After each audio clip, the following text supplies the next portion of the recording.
Barbecue tip number 4. How long does it go? This is the difficult question. In general, of course, the larger the cut of meat, the longer you want it to go. But the longer it goes, the more smoke you have in the flavor.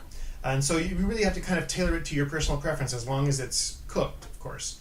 195 tends to be the magic temperature.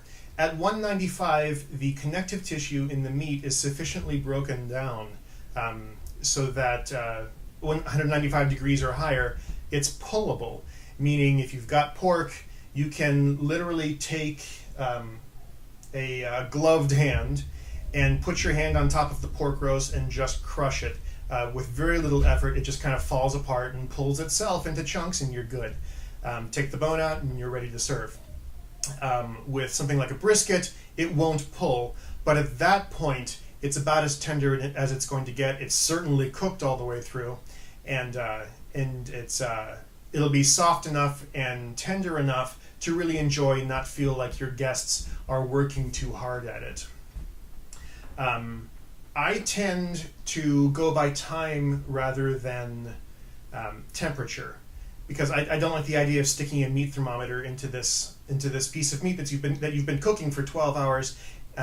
The whole point of that process being to keep all the juice in the inside. Why are you going to poke a hole in it?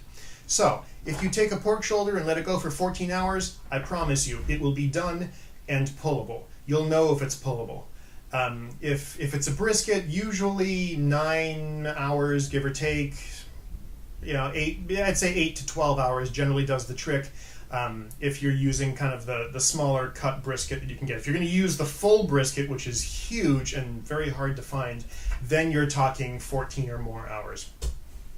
But it really depends on the cut of your meat. Figure about 1.5 hours per pound for beef, and just go until you can't stand it anymore, and you just absolutely have to get in there and eat the thing. If you're doing chicken, that goes actually fairly quickly. If you're going to smoke chicken, you probably want to oil the outside slightly, rub it with something interesting, so that way the smoke will actually adhere to the meat and help to keep the juices inside.